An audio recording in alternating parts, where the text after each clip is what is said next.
On this episode of the Procedurally Generated Show, Tony awakens on a mysterious island and Ethan hatches an egg. We talk about the week's biggest news and answer your questions.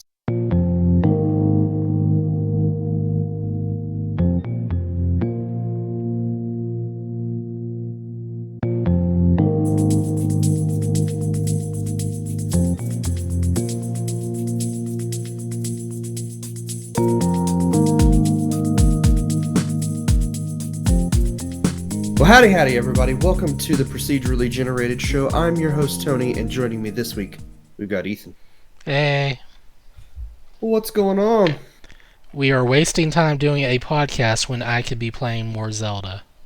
That's the same for me. That's what I should be doing right now, because I'm not as far as you are. I mean, you have kids and family and daily life. We're just going to skip the intro and go straight to it, huh? Might as well. Yeah, because we've both been playing Zelda, right? I mean, we were talking so much Zelda during the pre-show, we had to stop so we could record the podcast, so we could talk more Zelda. So, yeah, Link's Awakening. It is out, finally. I have been waiting for this game for a long time now. Yeah. I'll admit, I was really anxious for this game in the last couple of weeks. Like, when they first announced this, I thought, that's kind of an odd choice. There are other games I probably would have picked before doing this one. But I was more concerned with the fact that they used this full-on anime opening, just deliciously done animation. Oh, no kidding. I want a Zelda anime with that style.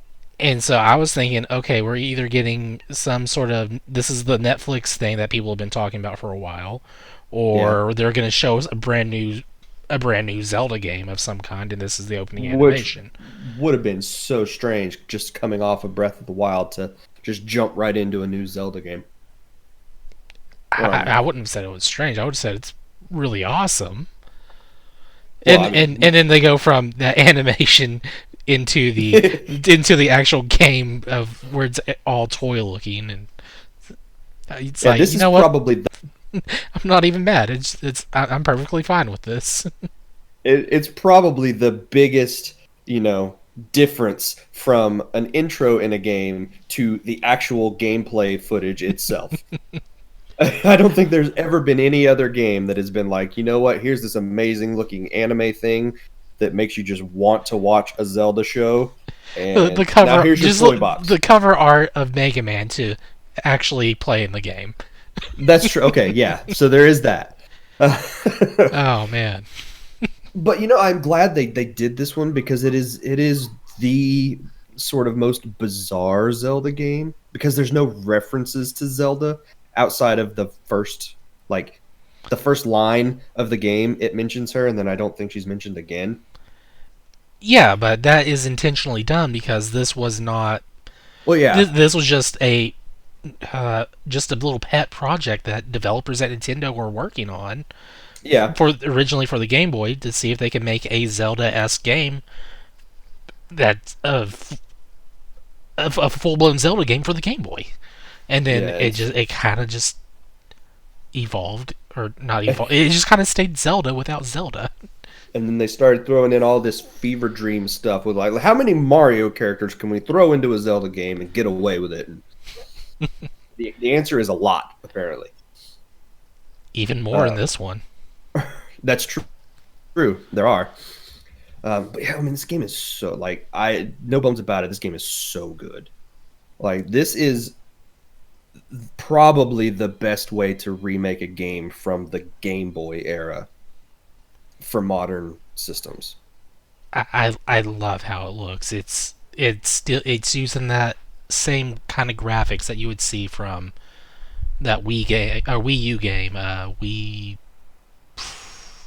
What was the game that came with the system? Wii Sports. No, Wii U. Oh, Nintendo Land? Yes, that thing. Oh. Whatever it's called. Actually, it should be... Did they actually pack that in with the system? If you got the yeah, it's Nintendo Land. There we go. Mine came with the system. I don't know about yours. I don't remember. It's been so long. But I don't know if you remember playing like Animal Crossing or the Oh, I played all of the games in that. Then the Zelda game in that everything was had really fun. yeah, everything on there had that toy looking design and Hmm. the shiny what aesthetic or whatever to it. Yeah, So yeah. The Zelda stuff was really sort of like plushy type um, things because you could see stuffing coming out of like Link's hat when he started taking damage and things like that. yeah, so I mean, if you change it up a little bit, it's like, all right, there we go. Here's our evolution of those graphics into this. It also pulls a lot of sort of inspiration from like Link Between Worlds, which is a similar sort of style. Um, but this to me really sort of I was looking at it and I've had some like my kids have had some toys that look like those trees and things like that. So this really does look like you're playing with uh, Legend of Zelda toys, and you're moving around little figures in this world that you've created on your floor, and everything has that shiny plastic look, and it doesn't like if you're explaining that to someone, you think there's no way that that could possibly work and look good, but it does. It looks phenomenal. It looks adorably well done. Like I So don't. I would say this is the best looking game that's been on the Switch so far, but I don't know that I can say that without just making it sound like complete hyperbole. Um, but it ranks right up there with for me with games like Octopath Traveler, which is gorgeous game. I love that visual style. And this has a similar type of thing where instead of having 2D sprites with everything having all of that depth, you're playing with 3D models instead of just the 2D sprites like in Octopath Traveler. right, And it does seem like they've taken those 2D sprites and just imagined what a 3D model of that would look like and kept it as close to those original Game Boy sprites as they possibly could. they did an amazing job trying to keep everything looking the same. So, Especially like on the overworld, like flowers are in the same place that you would see them on the Game yeah, Boy. you could take this game and have the Game Boy game next to it and almost completely it's almost complete one to one. There have been a few things like there's one spot that I noticed where Marin is singing. There's a bunch of animals around, or some of the animals have switched places for some reason. I don't know why they did that. Um, but if something is moved, it's something really small and something almost insignificant. But everything that it was in the Game Boy game is exactly where it is in this one. So how far are you, Tony? I have I finished the fourth dungeon earlier today, and I am sitting inside the door of Catfish Maw right now, which Okay. is the fifth dungeon. So I'm a little over halfway dungeon wise in the game. I've also done the color dungeon. I did that one as early as I possibly could. I knew where it was. I remembered exactly how to get into it. And right after the grotto, I went and finished the color dungeon and got the blue tunic and have been playing with the blue tunic since then. I went in and got the red tunic so I could do more damage. Yeah, see, I like the blue tunic, and that's in Breath and not Breath of the Wild. Link Between Worlds, I did the same thing where if I can have damage and keep myself alive longer, that's the type of thing I'm going to go for. Well, this one also has that thing where uh, the fairies don't automatically come out of the bottle, so that kind of sucks. No. You have to But go to Tracy and get whatever that like sunscreen stuff is or whatever she gives you. yeah, and like the last three dungeons, you're gonna find like at least one suave of that stuff to put on your character anyway. So Yeah. it's like you can go to her, or you can just skip it all together and just get it in the dungeons.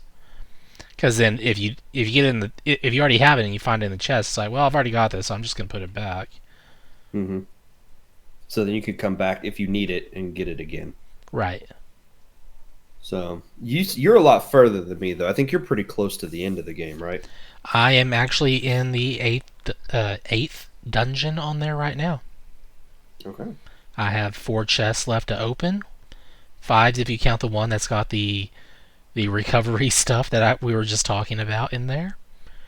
And I know one chest has the map, one's got the boss room key, and then I'm thinking the one of the other ones is a small key, and then possibly rupees in the last one.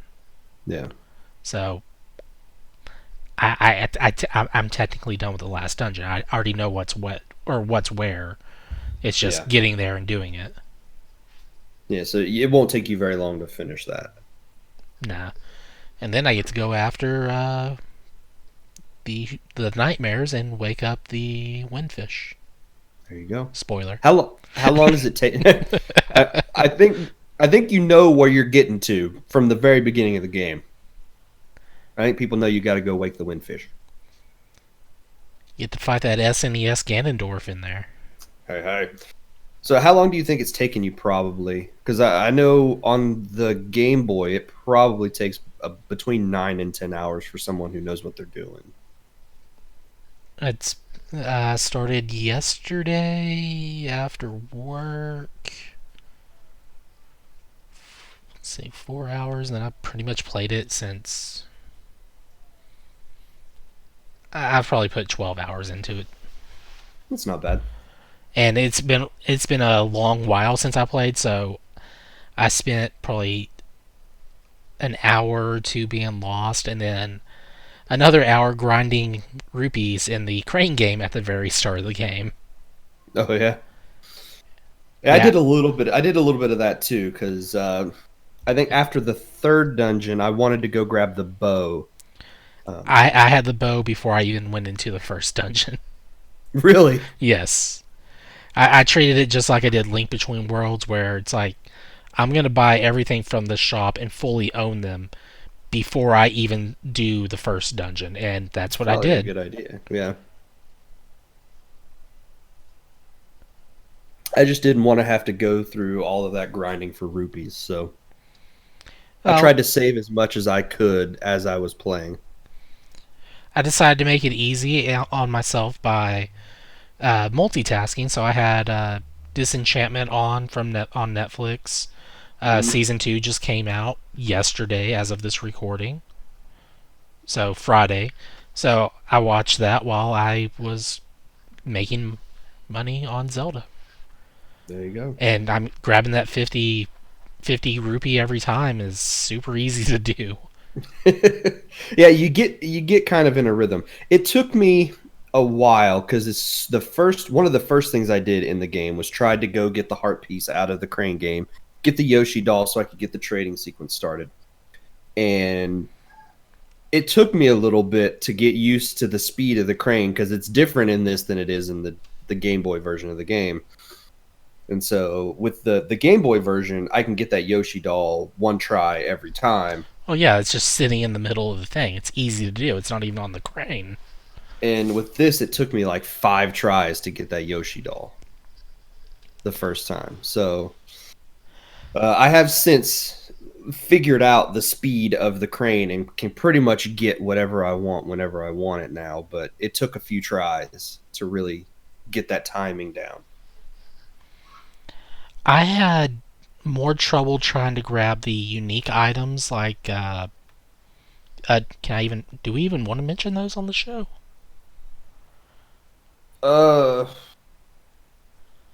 I Now, mean, there's unique items you can get from the shop that are new to this version of the game, uh-huh. and they are for display purposes in various houses in the game. I'm not going Yeah. to say anything more on that, but getting them out of the crane game is a different story because physics and collision are are a thing on this. That's So true. so you have like the bombs on, like you can get spare bombs from there.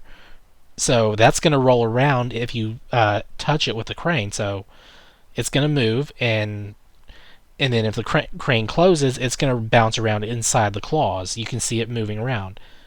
Mm-hmm. And the same thing with the rupees. You actually, like the purple rupee, every time I would pick it up, it would start horizontal. I think it flipped over to the right, and then it would do a horizontal flip or something, and then you would see it roll while the crane's moving. So even though I know the exact amount of time to hold the thing and get it every time, there's like that 1% chance it's going to pop out of the side of that thing randomly, and then I have to try and pick it up again. Yeah. And a couple of these unique items are just.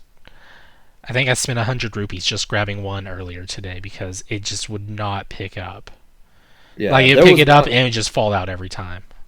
I'm wondering if it's the same one that I had trouble with. We'll have to talk after the show because there was one particular item that I was trying to get, and it's not a super important item. It's one that you'll find in other places in the world, but every time I would grab it, it would slip out, and I spent like 50 rupees trying to do it. And one time, it fell out on the wood around the conveyor belt Oh and no. just sat there. So I was very mad. There's. I found out that you can have it fall to the left of the crane's starting position.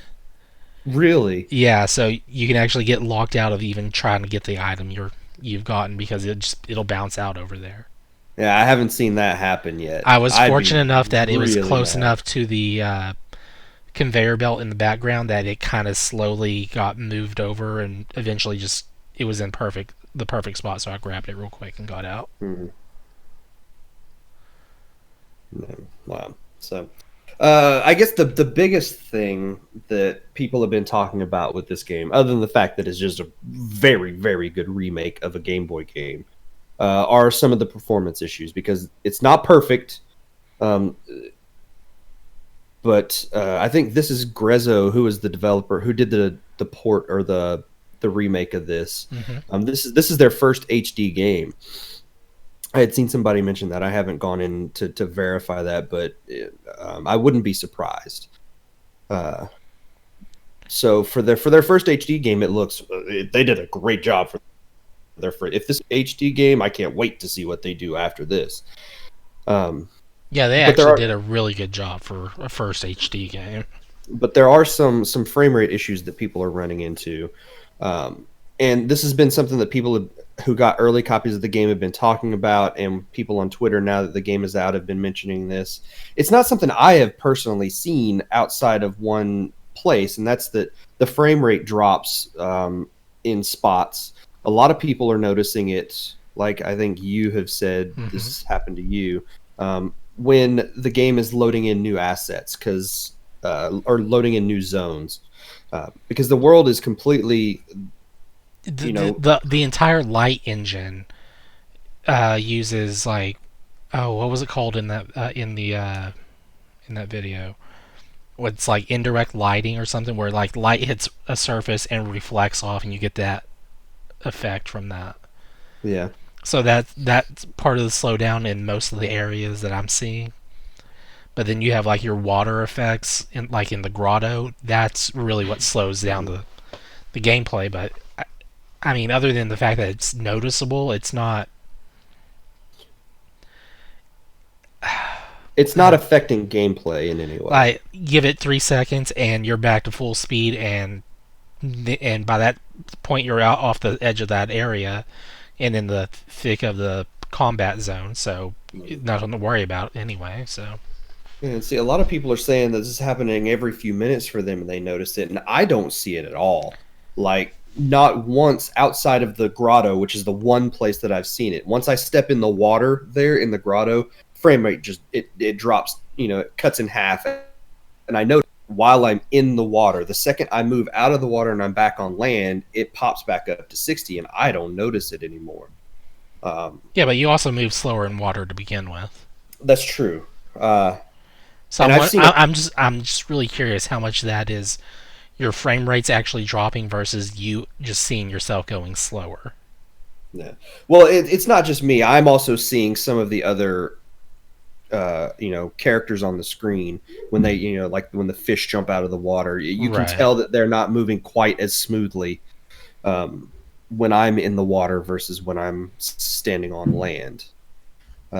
And once I mentioned it on Twitter, I've then had a couple other people who I've now seen said, you know, I'm not noticing it either.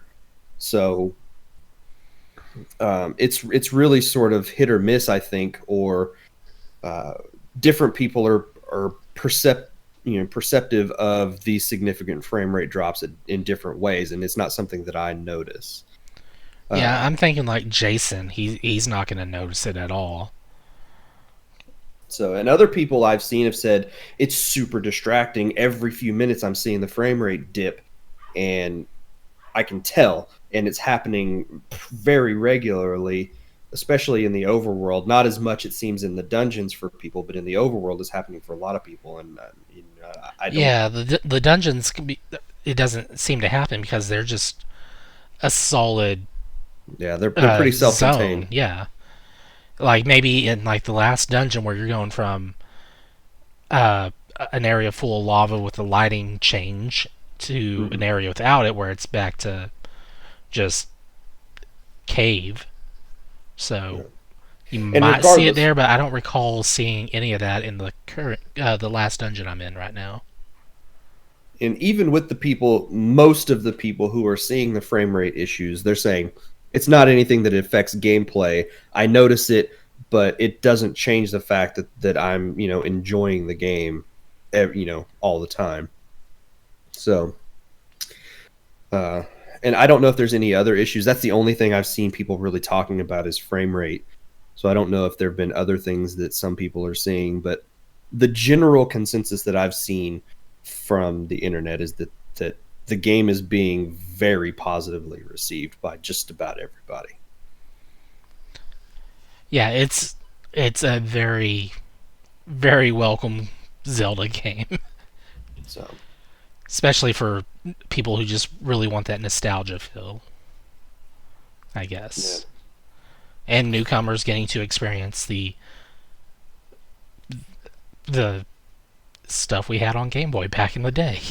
yeah, because I mean I own this game multiple times, and I posted a picture on Twitter of my Game Boy, not my game, my DS, my 3DS, and my Switch all with the game on at the same time. I have at least three copies, if not more, um, places that I can play the game. This is by far the best version. It's going to be very hard to go back to that Game Boy version of the game after playing this.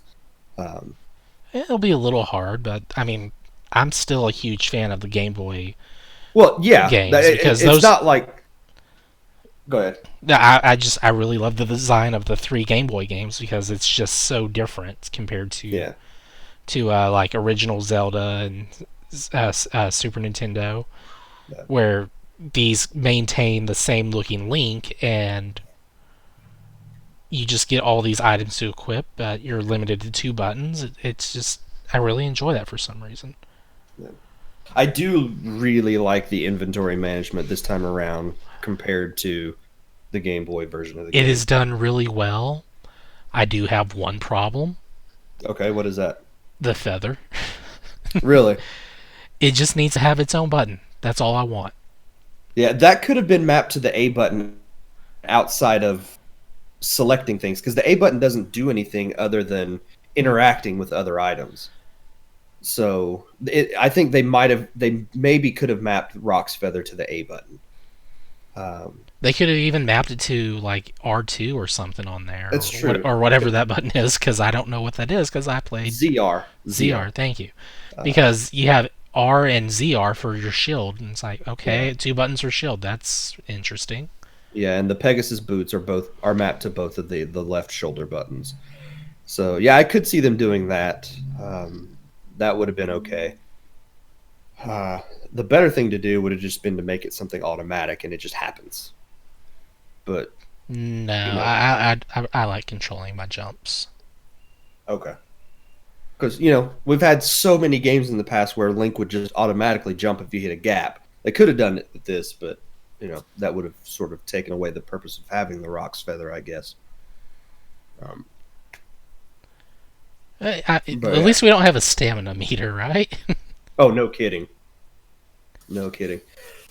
I'm very curious to see. reactions of people who maybe Breath of the Wild was their first Zelda and now they're playing this, seeing what some of them are thinking about the game. Because the people I've talked to online are people who are longtime Zelda fans, and most of them have played this game back on the Game Boy, so they knew what to expect going in.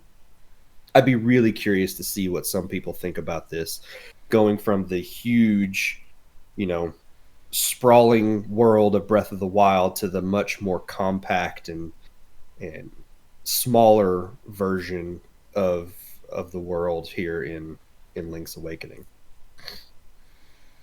I mean, if you had raised your kids right, you probably would have found out firsthand.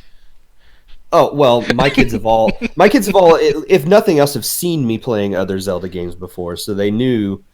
Even if they haven't seen this one, and I don't know if Not saying that you raised your kids wrong. I'm just saying if you had planned it out, you could have done something like that. So, well, like I think Breath of the Wild was the first game that Jake ever beat. He's actually going back and playing through Wind Waker right now. It's a good game. So I think after Wind Waker, he might then jump in and play this one. We'll see. This, I was going to say this may be Andrew's first, but I know he's played Breath of the Wild and he's played most of it. So Well, he hasn't. he hasn't beaten. There you go. You got your control and your test subjects. Well, I mean, Andrew's not exactly the best test subject to say, "Hey, what are your deeply thought out thoughts of this Zelda game?" Because he's 7, so. Well, I mean he's 8 now. Sorry, isn't that like around the time? When did Link's Awakening come out? Link's Awakening came out in '93. I was 13 when the game came out. 93? I would have been 8. The first Zelda game I ever played was the original NES game in 1990-ish, I think. So. 1993. Yep, I would have been 8. So crazy. But yeah, so I'm just a little over halfway done with the game. I will be finished with this game pretty soon, I think. But do you have any other thoughts about the game before we move on? I kind of want to see more Zelda games. Like, I want to see like the Oracle games come back using this engine. Well, that leads me to what I think we should go ahead and put our question of the week to the listeners right here. You want to do that? I think we should. And we can give our answers right now because it sort of it ties in perfectly because I think we're probably going to have the same answer based on what you just said. Okay, so this is a new little segment that we're adding into the show because we don't always have listener feedback, so we figured why not give feedback to our listeners for them to answer. And so we wanted to know what you, the listener, or listeners, oh gosh, Tony, help save me, please. And now that we've got the remake of Link's Awakening, what is the next Zelda game that you would like to see get the remake treatment? Thank you. And mine is the Oracle games because those are 2 fantastic games. I would love to see both of those come out at the same time. Maybe even they revisit the 3rd one that never came out. Oh my gosh, they could totally do that. They absolutely could. Imagine that. 3 Zelda games come out all at the same time. Oh man. That would be... I don't think the world would know what to do. And they could just take this engine right here and... Oh, Capcom would have to be involved, though, wouldn't they? Capcom probably would have to be involved. I don't know all of the licensing and the way things worked with that. If maybe Nintendo, because it's a Zelda game, owns everything and can just go ahead and make do the remake without Capcom, or if they need to get Capcom involved. Yeah, it depends what content in their Capcom officially owns or not. But because those Oracle games pretty much used the Link's Awakening engine, It probably wouldn't be too hard to get those games on the Switch. Obviously, you have to create some new assets because it has two completely new worlds that would have to be made, um, and a whole bunch of new characters. But the engine work is already there, so it's possible. I would absolutely love to see those games come out. Developers were Capcom and Flagship. And Flagship was an independent Japanese video game developer funded by Capcom, Nintendo, and Sega. Yeah. Hmm. Interesting. Yeah, but I don't know if this is just a case of Nintendo saying, "Hey, Capcom, make this game for us, but we own everything," Yeah, or I'm if gonna look into that because I am very interested in that information. so. But yeah, I'd be very happy with those Oracle games coming out. Of course, we'll start asking for the same thing to be done to Minish Cap. See, I would be okay if it with a Minish Cap remake, but I'm not, chomping at the bit for that. Skyward Sword is still the one I want most of all. I think that HD game, remake of that one, yeah. yeah, that game needs to be redone because I think it was not that it was held back on the Wii, but I think it could be made better on the Switch. Because it was a good game. Don't Yeah. get me wrong. I absolutely loved Skyward Sword. It is one of my favorites. But I think that game could be improved and made better with an HD remake on the Switch. Um, Just but for fun, they should re-release Zelda 1 using the probably this engine for that'd be okay too. I mean, that's the one with like the least amount of text work involved at all. Because Yeah, I mean, because that's just there's not a ton. yeah, and actually, just having this access to the source engine, I could easily see like a fan doing the game quick and easy. Hmm. I mean, as long as they have Yeah, access to the assets. yeah, but the second that Yeah, Nintendo gets word of Nintendo a with the fan hammer making that of game, their own justice on that. Yeah. yep, that hammer would come down quickly. Unfortunately. Um, so yeah, I think the Oracle games would be probably the ones I want to see next, but Skyward Sword is the one that I really want to see. Uh, but yeah, I hadn't even thought about the original game. I don't think we've seen a remake of that one either. People are going to start, clamoring for a Link to the Past remake at some point Yeah, they will.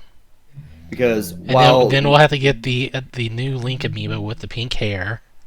oh man,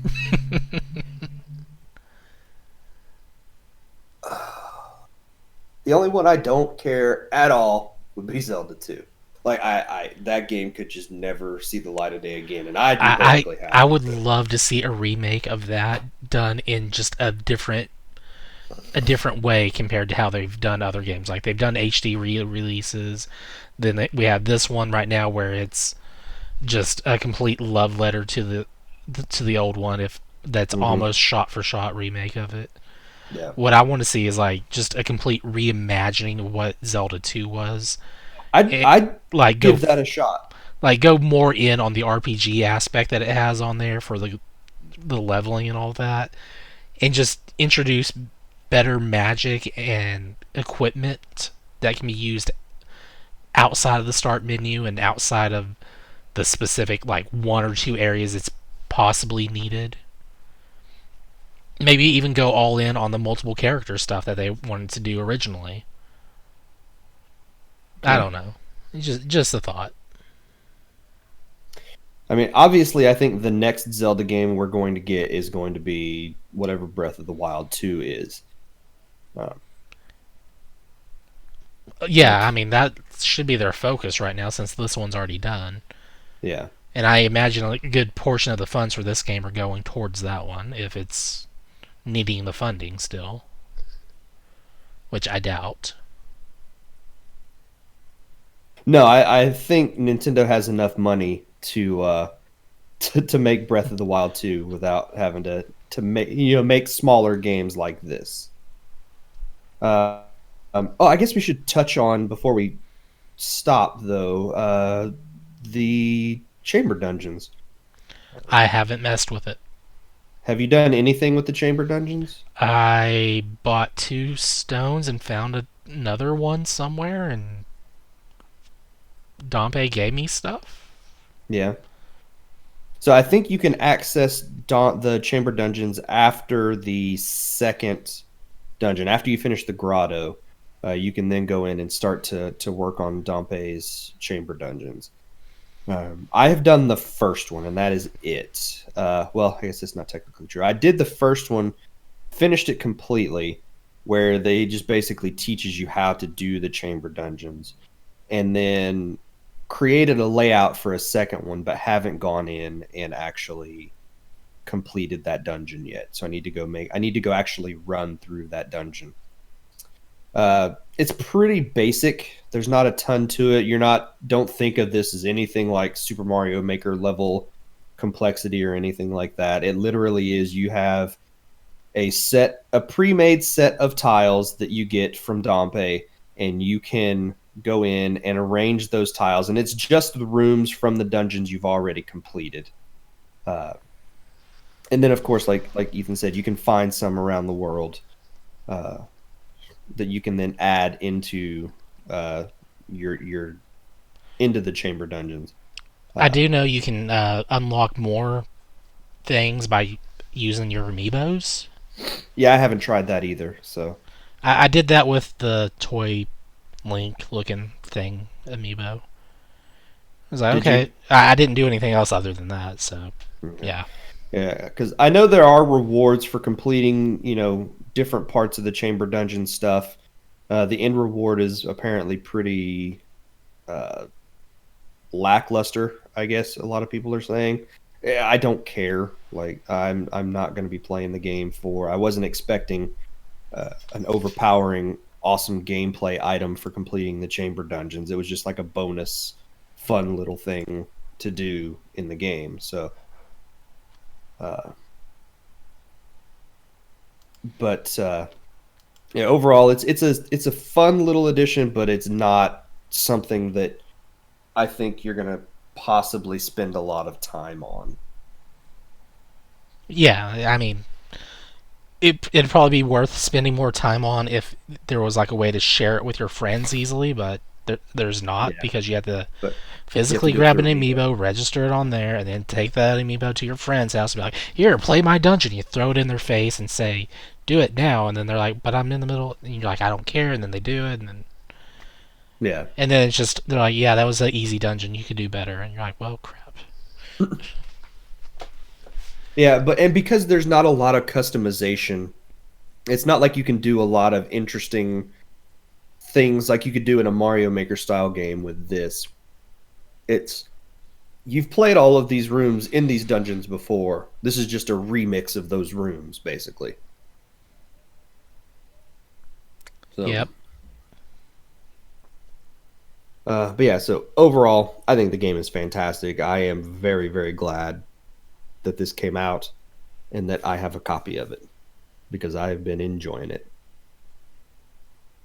Now, the wait for Luigi's Mansion begins. Oh, you have like 1 month, man. Yep. The long wait for October 31st has begun. So, but yeah, I guess that's probably it for Link's Awakening this week. So, let's take a quick break. We will come back and we will talk about the news.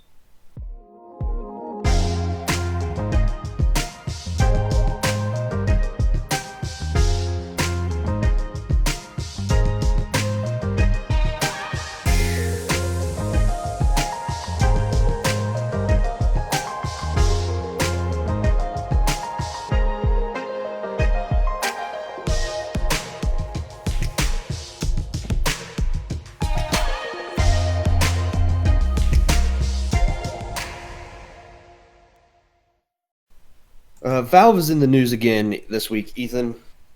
Hooray! Half-Life 3 Uh, confirmed. no, Half-Life 3 is not confirmed. Didn't they get that out of the Area 51 raid? They got a lot of news coverage out of the Area 51 raid, but that's all they got.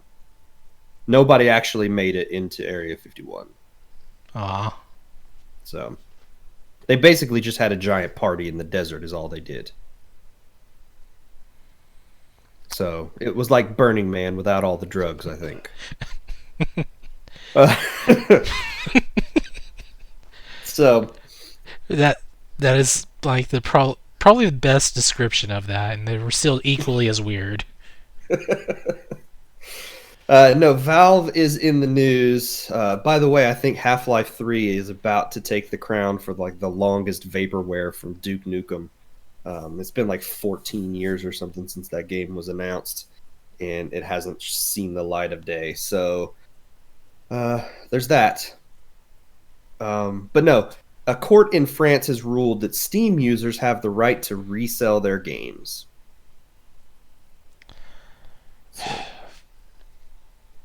So, this was a case. This was a case that was brought to court back in 2015, and it's been ongoing ever since. And district court in Paris has said, yeah, you can resell your games if you live in France. Yeah, it's not. I don't think this is going to hold up. So let me just read this here real quick so we can understand what the judgment was. And it said ultimately judges agreed with the consumer organization that brought the lawsuit against Valve, using a 2012 European court ruling as the basis of its decision, saying that Valve can no longer oppose the resale of a copy, even if the initial purchase is made by downloading. Valve's terms attempted to frame a sale as a subscription to a product, but the court ruled that users were in fact purchasing licenses, which under European law allows them to resell the game once they're done with it.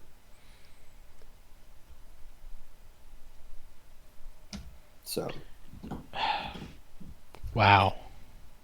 This could have huge if it actually does stand up, and it is possible that it could stand up. It's possible that there could be more appeals, and this is just going to drag out forever and ever. Well, it's going to have to go to like the higher European courts. That way, it could bypass this because it's not going to take effect immediately at all. No, and should they agree with then in all of Europe, Steam users could resell their games, which then means I think that they would probably at that point have to bring it worldwide. There may be something that would keep them from being able to do that, in the United States and South America and other territories. But the other option is just to stop selling games in that region. Exactly. And that means everybody goes to the Epic Store. It's the biggest win for Epic. I can't imagine who would be the person to take someone to court over this, really, because it's you're buying the license, and it's just a digital license. It's not a resale of a game, so you own the license, not the game. So how are you going to sell a game?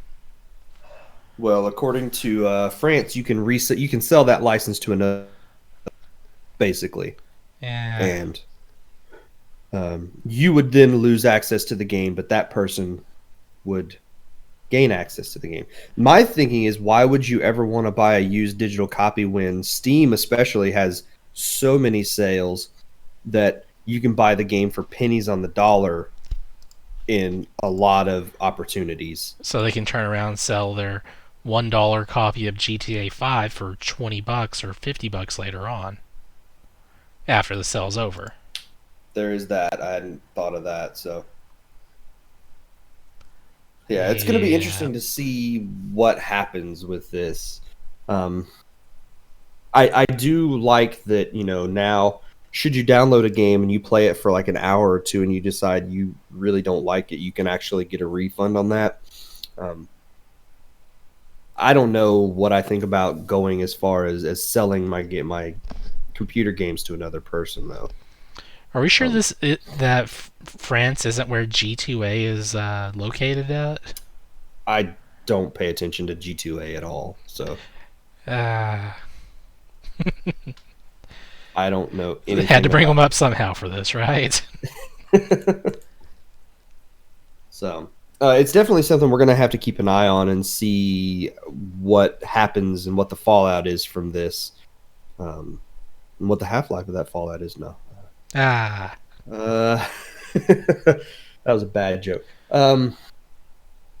So yeah, it is definitely going to be interesting and to see how that then affects, digital sales going forward and just what that's going to mean for the market, because there's no telling really what's going to happen.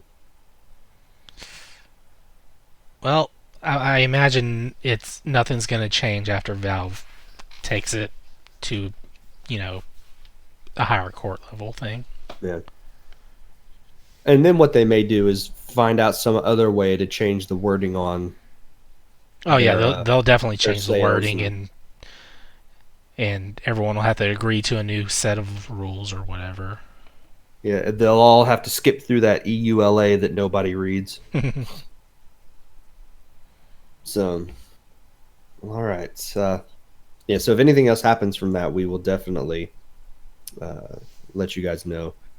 Uh, there could be some big changes coming to E3 next year. OMG. I mean, we've already over the last few years seen a bunch of changes come to E3 with like Nintendo not hosting a live press conference there and doing their directs, with then just doing gameplay demonstrations for 3 days. Sony didn't show up at all last year, which means they're probably not going to show up again this year if I had to take a guess.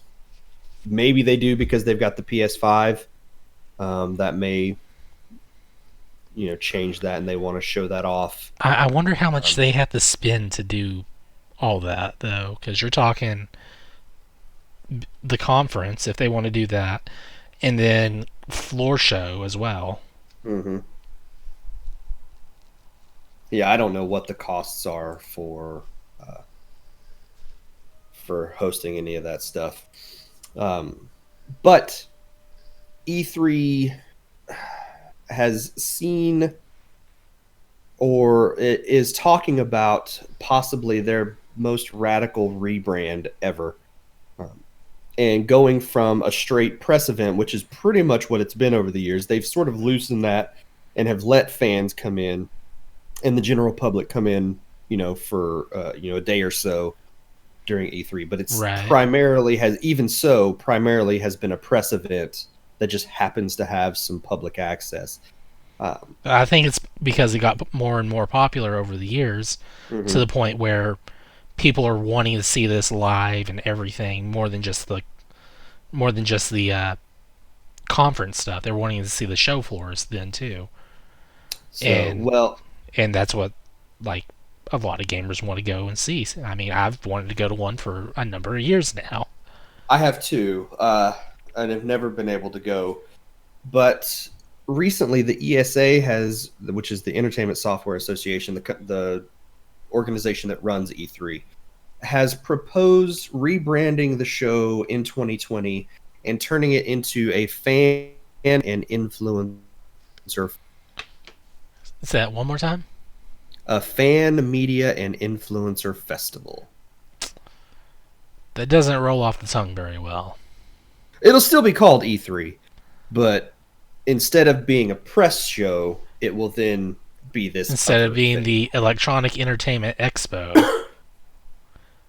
It'll be the Electronic Entertainment Expo Fan Media and Influencer Festival. The EEEFMIF.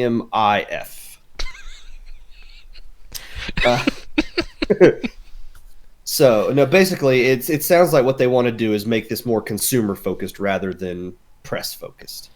I'm thinking they took a big hit by not having Sony there. Well, I think with both, two of the three major publishers. No. Nintendo is still there. It's just they don't do the big conference thing. I don't know that Sony was the biggest. But Sony wasn't there at all at last year, right? No, they weren't. So I'm thinking they took quite a bit of a hit there for that, and that's why part of this rebranding's coming about.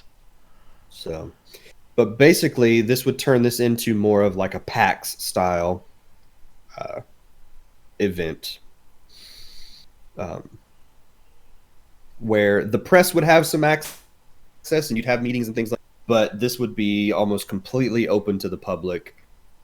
Every YouTuber under the sun would be there, which I mean, they may already be there. I don't know. Um, So Markiplier, PewDiePie. but it sounds like they sort of want to turn this into more of a Hey, Game a Grumps could be PAX there. or a VidCon type thing. Yeah, but PAX was like specifically done to be what what E3 is trying to be now. Yeah.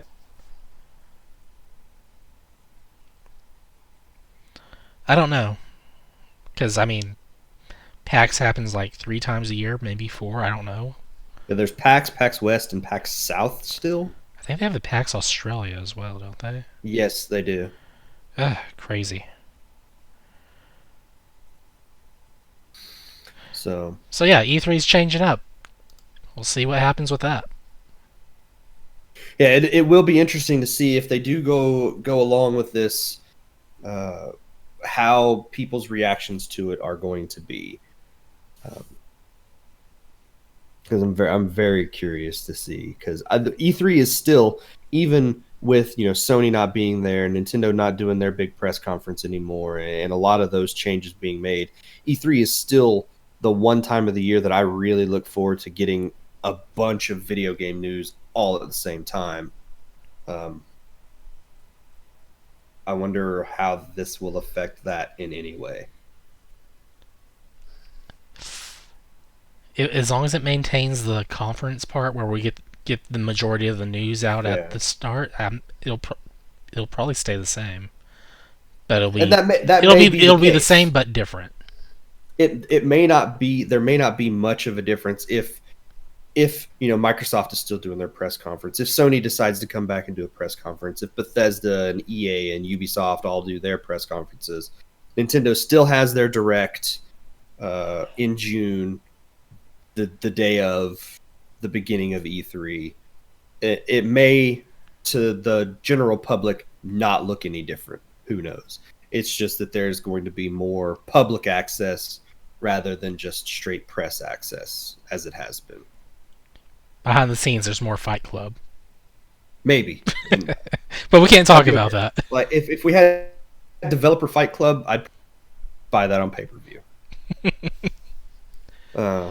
But speaking of Sony and Nintendo Direct presentations, uh, Sony announced this past week that they are hosting their next State of Play, which is their direct style presentation that they do. And that will take place on Tuesday, September 24th. So the day this comes out, uh, the day that this show comes out to the public, and it will be at 3 p.m. Central Standard Time. Uh, One of the things we know is most likely going to be there because they have been teasing it. That is The Last of Us 2. There will probably be some big details about that game shown off during this event. It will probably be the majority of that event. Probably. It will probably be the entire event. I don't know that it'll be the entire event. They may show some I other mean, stuff. if they're doing it the way Nintendo does stuff, that will be their entire event. So, uh, so yeah, by the time most people are listening to this, that event will be happening or will have just recently happened. Depending on by the time I decide to make this live from YouTube. And we will have all of the information from that on next week's show. Yay! I still Right. haven't played the first Last of Us. I have played the first one. I am not interested at all in the second one. So, Wow, this is looking like it's going to be a great state of play.